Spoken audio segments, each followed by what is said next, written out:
가을의 저녁 경로당 작은 모임방 안에는 은은한 조명이 켜져 있었다. 바깥은 낙엽이 바람에 흩날리며 쓸쓸한 계절을 알리고 있었지만 방 안은 은근한 웃음과 대화로 따뜻했다. 사람들은 돌아가며 자신들의 버킷리스트를 말하고 있었다. 누군가는 해외여행을 말했고 누군가는 피아노를 다시 배우고 싶다고 했다. 그러던 차례가 철수 할아버지에게 돌아왔다. 철수 어르신은 죽기 전에 꼭 하고 싶은 게 뭐예요? 누군가 웃으며 물었다. 철수는 한동안 말없이 손가락만 꼼지락거리며 시선을 바닥에 떨구었다. 마치 오래된 서랍을 열어 꺼내기조차 두려운 비밀을 떠올리는 듯한 모습이었다. 방 안은 순간 고요해졌다. 그러다 철수가 낮은 목소리로 말했다. 내가 꼭 만나고 싶은 사람이 있어. 50년 전 내 첫사랑 말이야. 사람들은 놀란 눈빛을 주고받았다. 50년이라는 세월, 그 긴 시간 동안 묻어두었던 마음을 이제야 꺼낸 것이다. 그분 이름은 순자야. 20살 때 내가 사랑했던 여자지. 그땐 서로 너무 가난하고 집안 사정 때문에 결혼도 못하고 그냥 그렇게 흩어졌어. 그 후로 소식 한 번 못 들었어. 살아 계실지 어디에 계실지도 몰라. 그런데 요즘 들어 자꾸 꿈에 나타나. 이대로 세상을 떠나기 전에 꼭 한 번은 보고 싶어. 그의 눈가에 촉촉한 빛이 고였다. 목소리는 떨렸지만 그 안에는 애절함과 간절함이 뒤섞여 있었다. 모임 사람들은 잠시 말을 잃었지만 곧 한 할머니가 조심스레 손을 잡아주었다. 할아버지, 그건 꼭 해야 할 일이에요. 우리가 도와줄게요. 다 같이 찾아보면 되잖아요. 그날 이후 철수의 버킷리스트는 모임 전체의 프로젝트가 되었다. 하지만 현실은 녹록지 않았다. 50년은 너무 긴 세월이었다. 주소는 바뀌었고 기록은 오래전에 사라졌다. 인터넷을 검색해도 뚜렷한 정보는 나오지 않았다. 며칠 동안의 탐색은 번번이 실패로 끝났다. 철수는 좌절감을 느꼈다. 어쩌면 이미 세상에 안 계신 건 아닐까? 내가 괜한 집착을 하는 건가? 밤마다 그는 잠을 설쳤다. 눈을 감으면 젊은 시절의 순자가 떠올랐다. 까만 눈동자, 바람에 흩날리던 머리카락, 웃을 때마다 볼에 생기던 작은 보조개. 그리고 마지막으로 마주했던 날 애써 울음을 참으며 돌아서던 모습. 그 표정이 50년 동안 가슴에 남아 있었다. 심장은 두근거렸지만 동시에 두려움이 파고들었다. 만약 그녀가 나를 기억하지 못한다면? 아니, 혹시 다른 사람과 행복하게 살았다면? 내가 나타나면 오히려 그 삶을 흔드는 게 아닐까? 그의 내면은 매일 갈등과 싸웠다. 그러나 또 다른 목소리가 속삭였다. 후회만 하다 눈을 감고 싶으냐? 그토록 사랑했던 사람인데 적어도 한 번은 얼굴을 보고 인사해야 하지 않겠느냐? 그렇게 갈등 끝에 철수는 드디어 결심했다. 찾겠다. 설령 그녀가 날 잊었더라도 다른 길을 걸었더라도 내가 죽기 전에 다시 또 후회하지 않도록 내 마음은 꼭 전해야겠다. 철수의 결심은 곧 행동으로 이어졌다. 우선 그는 순자의 옛 주소를 떠올리며 오래된 수첩을 뒤적였다. 희미하게 적힌 글씨가 보였다. 경기도 용인리. 그러나 지금은 신도시로 변해버린 그곳에 50년 전 작은 마을의 흔적은 어디에도 남아있지 않았다. 그 동네는 다 밀려서 아파트 단지가 됐지요. 옛날 주민들 대부분은 흩어졌을 거예요. 동사무소에서 만난 젊은 공무원이 미안하다는 듯 말했다. 철수는 고개를 끄덕였지만 속은 무너져 내렸다. 발걸음을 옮기며 그는 혼잣말을 했다. 그럼 어디로 갔을까? 어디서 살아가고 있을까? 그날 저녁 모임의 사람들은 다시 모여 회의를 열었다. 인터넷에 능숙한 젊은 봉사자가 자료를 찾아보았다. 주민등록 이전 기록, 졸업생 명부, 심지어 오래된 신문 기사까지 뒤졌다. 여기 1975년쯤 여고 졸업생 명단에 순자라는 이름이 있어요. 그런데 이후 기록은 없네요. 혹시 살면서 이름이 바뀌지 않았을까요? 그 말에 철수의 눈빛이 흔들렸다. 그래, 어쩌면 전혀 다른 이름으로 살고 있을 수도. 며칠 뒤 철수는 순자가 다녔던 학교를 직접 찾아갔다. 교무실에 앉아있는 교감 선생님은 오래된 졸업 앨범을 꺼내 보여주었다. 바랜 흑백 사진 속에서 철수는 떨리는 손가락으로 순자의 얼굴을 짚었다. 여기 맞습니다. 바로 이 아이예요. 사진을 보는 순간 그의 가슴은 터질 듯 뛰었다. 20살 순자의 미소가 여전히 선명했다. 하지만 앨범을 덮는 순간 철수는 또다시 현실의 장벽에 부딪혔다. 이 사진 속 소녀가 지금은 어디에서 어떤 모습으로 살고 있을까? 이미 주름이 깊어진 얼굴일까? 아니면 세상에 없는 얼굴일까? 교감은 조심스럽게 말했다. 가끔 졸업 동창회가 열리는데 연락해 보시겠습니까? 그날 이후 철수는 동창회를 수소문하기 시작했다. 전화를 돌리고 편지를 보내며 때로는 직접 찾아가기도 했다. 그러나 돌아오는 대답은 대부분 막연했다. 순자. 이름은 기억나는데 결혼하고 외국으로 나갔다던데. 아니야, 서울에 살았다고 들었어. 지금은 모르지. 벌써 돌아가신 거 아니야? 희망과 절망이 번갈아가며 철수를 괴롭혔다. 희미한 단서가 나타나면 가슴이 뛰었지만 곧 사라지는 정보 앞에 그는 다시 주저앉았다. 밤이 되면 그는 방 안에서 홀로 창밖을 바라봤다. 도시의 불빛이 반짝였지만 그의 마음은 고요하고 텅 비어 있었다. 심장은 여전히 간절함으로 뛰고 있었지만 몸은 점점 지쳐갔다. 내가 왜 이렇게까지 하는 걸까? 이미 다 지난 일인데 추억으로만 간직하면 되는 게 아닌가? 하지만 그 순간 또 다른 목소리가 마음 깊은 곳에서 들려왔다. 내가 죽음을 앞둔 날 가장 후회할 게 뭐겠느냐? 그때 용기 내지 않은 것. 바로 그거 아니겠느냐? 철수는 이 두 목소리 사이에서 매일 흔들렸다. 눈을 감으면 젊은 순자가 떠올랐고 다시 눈을 뜨면 현실의 장벽이 앞을 막았다. 그러던 어느 날 뜻밖의 전화가 걸려왔다. 한 동창생이 순자의 소식을 어렴풋이 기억한다는 것이었다. 아마도 1980년대 초쯤에 서울 강북 쪽에서 교사 생활을 했던 걸로 알아요. 그 후로는 소식이 끊겼지만 그 말에 철수는 다시 힘을 얻었다. 그는 곧장 강북의 학교들을 찾아다녔다. 교무실을 들락거리며 옛 교직원 명부를 확인했다. 하지만 40년 전의 기록은 쉽사리 찾을 수 없었다. 며칠 동안 수십 개 학교를 헤맸다. 발은 부르트고 허리는 쑤셨다. 하지만 그는 멈추지 않았다. 순자야, 제발 어디든 살아만 있어다오. 내가 널 만나기 전까진 절대 포기하지 않을 테니. 이제 그의 마음은 갈수록 애절해졌다. 그리움은 단순한 감정을 넘어 생의 마지막 불씨가 되어 있었다. 포기하면 곧 죽을 것 같았고 삶의 의미마저 잃을 것 같았다. 철수는 수십 개의 학교를 찾아다니며 발이 퉁퉁 부을 정도로 지쳐 있었다. 그래도 마음은 포기하지 않았다. 그는 늘 주머니 속에 순자의 옛 사진을 넣고 다녔다. 흐릿해진 흑백 사진 속의 소녀를 보며 매번 다시 용기를 얻었다. 그러던 어느 날 서울 강북의 한 초등학교 교무실에서 뜻밖의 이야기를 들었다. 순자 선생님이요? 그분 옛날에 여기 계셨죠? 한 80년대쯤. 교직원이 앨범을 꺼내 보여주자 사진 속에는 중년의 모습으로 교단에 서 있는 순자가 있었다. 그 순간 철수의 손끝이 덜덜 떨렸다. 맞아, 바로 이 사람이야. 눈시울이 붉어지고 목소리가 메말랐다. 마치 먼 길 끝에 마침내 불빛을 본 듯한 순간이었다.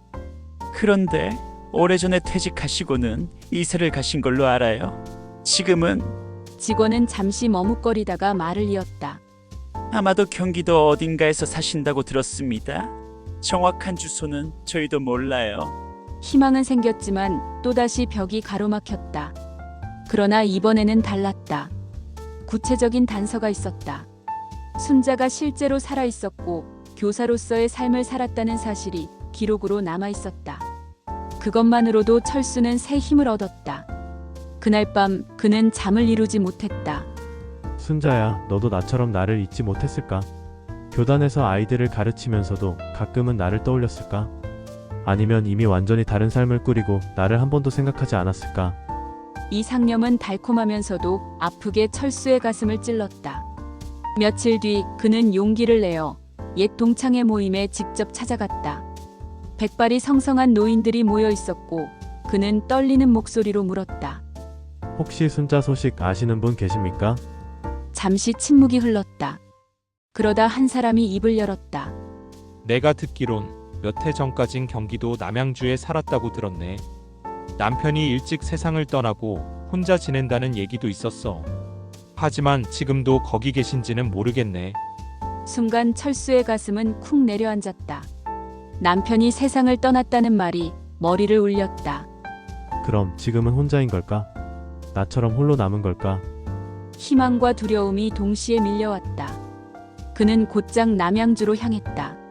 낯선 동네 골목을 헤매며 이 집, 저 집을 찾아다녔다. 혹시 순자라는 분 아십니까? 라는 질문을 수없이 반복했다. 어떤 이웃은 고개를 젓고 또 다른 이웃은 잠시 생각하다가 말했다. 아, 그분 아마 동쪽으로 이사 가셨을걸요. 희미한 단서가 이어졌다. 그러나 그 과정은 고통스러웠다. 헛걸음이 많았고 돌아오는 길마다 몸과 마음은 지쳐갔다. 밤이면 다리에 쥐가 나서 일어나기도 힘들었다. 하지만 그럴수록 철수의 내면은 오히려 단단해졌다. 내가 이렇게 힘든데도 발걸음을 멈추지 않는 건 아직 내 가슴 속에 순자가 살아있기 때문이야. 그때 못다한 사랑을 이번에는 끝까지 걸어가야 해. 그러던 어느 날 그는 한 오래된 동네 슈퍼 앞에서 귀를 의심할 만한 이야기를 들었다. 순자요? 아, 맞아요. 그분 여기 살았었죠.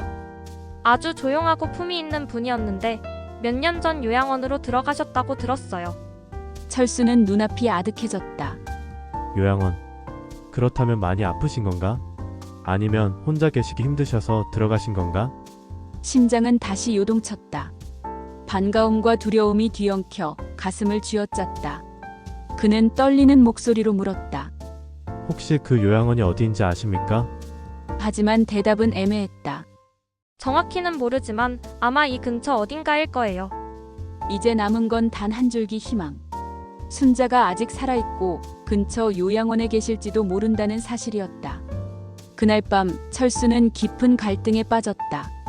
만약 정말로 순자가 요양원에 있다면 지금의 모습은 어떨까? 혹시 기억을 잃은 건 아닐까? 자신을 알아보지 못한다면? 혹은 오히려 만나는 것이 그녀에게 상처가 된다면? 하지만 이내 그는 스스로를 다그쳤다. 아니, 그것조차 확인하지 못한다면 나는 영원히 후회할 거야. 설령 날 기억하지 못한다 해도 내 마음은 전해야 해. 그녀 앞에서 내 청춘의 사랑을 고백해야 해. 새벽녘 창가에 앉아 철수는 속으로 다짐했다. 순자야, 내일은 꼭 너를 만나러 갈 거야. 50년을 기다린 사랑이 이제 마지막 길을 향해 걷고 있어. 아침 햇살이 창문 사이로 스며들던 날 철수는 검은 양복을 꺼내 입었다. 손으로 다림질한 듯 오래되었지만 단정한 옷차림이었다. 주머니에는 낡은 사진 한 장과 가슴 깊이 준비해 온 단 한마디 인사가 들어있었다. 순자야, 잘 있었니? 그 한마디를 꺼내기 위해 그는 50년을 기다려왔다. 남양주 근처 요양원을 향해 가는 버스 안에서 철수는 창밖을 물끄러미 바라보았다. 가을 햇살이 황금빛 들판 위로 내려앉고 바람은 서늘했지만 맑았다. 그런데 철수의 손바닥은 식은땀으로 젖어 있었다. 만약 날 기억 못한다면 어떻게 해야 하지? 날 보고 놀라거나 거부한다면? 그래도 괜찮아. 내가 찾은 것만으로 충분해. 그래도 부디 단 한 번만이라도 내 이름을 불러주면 좋겠다. 버스에서 내린 그는 두 다리를 이끌고 천천히 요양원 입구로 걸어갔다. 유리문 너머로 흰 가운을 입은 간호사가 오가고 휠체어를 탄 노인들이 햇볕을 쬐고 있었다. 어서 오세요. 누구 면회 오셨어요? 간호사의 물음에 철수는 떨리는 목소리로 대답했다. 혹시 여기 김순자라는 분이 계십니까? 간호사는 잠시 눈길을 돌리더니 명부를 확인했다. 아, 네. 김순자 어르신 계세요. 2층에서 생활하시는데 오늘은 컨디션이 괜찮으세요. 면회 가능하십니다. 그 한마디에 철수는 무릎이 풀려 그 자리에 주저앉을 뻔했다. 살아있었다. 아직 같은 하늘 아래 숨쉬고 있었다. 엘리베이터 문이 열리고 간호사가 안내하는 길을 따라 걸어가는 동안 철수의 심장은 쿵쾅거려 견딜 수가 없었다. 복도 끝, 햇살이 부드럽게 드는 창가. 거기서 한 여인이 휠체어에 앉아 있었다. 하얗게 센 머리, 조금은 마른 어깨. 그러나 고개를 살짝 돌렸을 때 보이는 눈매와 인매는 사진 속 소녀 그대로였다. 순자였다. 철수는 그 자리에서 숨이 막혀왔다. 눈물이 솟구쳐 앞이 흐려졌다. 그가 떨리는 발걸음으로 다가가자 순자는 의아한 눈빛으로 그를 바라보았다. 누구세요? 낯선 목소리. 순간 철수의 심장이 무너져 내리는 듯했다. 혹시 기억을 잃은 건 아닐까? 그러나 그는 포기하지 않았다. 주머니에서 사진을 꺼내 조심스레 내밀었다. 순자야, 나야. 철수. 기억나니? 우리 50년 전에 저 강가에서 마지막으로 인사했잖아. 그 말을 듣는 순간 순자의 눈이 흔들리기 시작했다. 손이 떨리며 사진을 바라보다가 갑자기 눈물이 흘러내렸다. 철수, 정말 너니? 아직 살아 있었구나. 그 목소리에는 믿기지 않는 놀라움과 오랜 세월 억눌려 있던 감정이 뒤섞여 있었다. 순자는 손을 뻗어 그의 손을 꼭 잡았다. 그 따스한 온기가 전해지는 순간 철수는 무너져 울음을 터뜨렸다. 50년의 그리움이 한꺼번에 흘러내렸다. 순자야, 미안하다.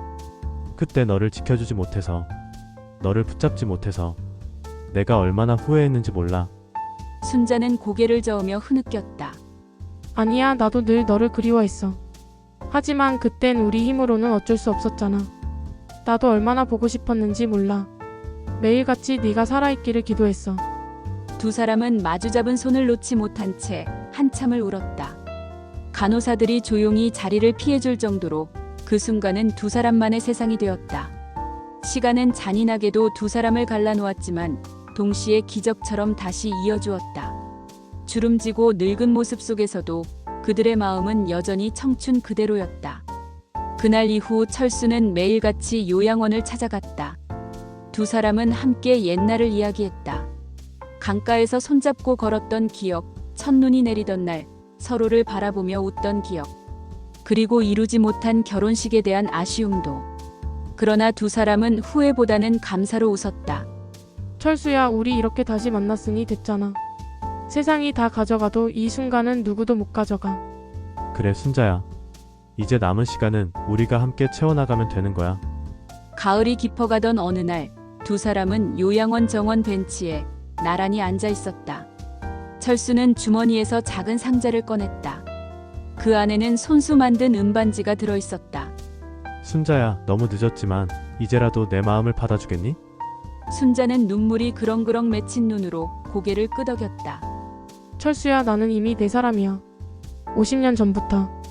두 사람은 떨리는 손가락에 반지를 끼워주며 눈을 감았다. 마치 청춘의 순간으로 다시 돌아간 듯 두 눈에서는 눈부신 빛이 흘러내렸다. 그날 노을은 유난히 붉고 따뜻했다. 50년의 그리움은 마침내 결실을 맺었고 그들의 사랑은 이제야 완성되었다.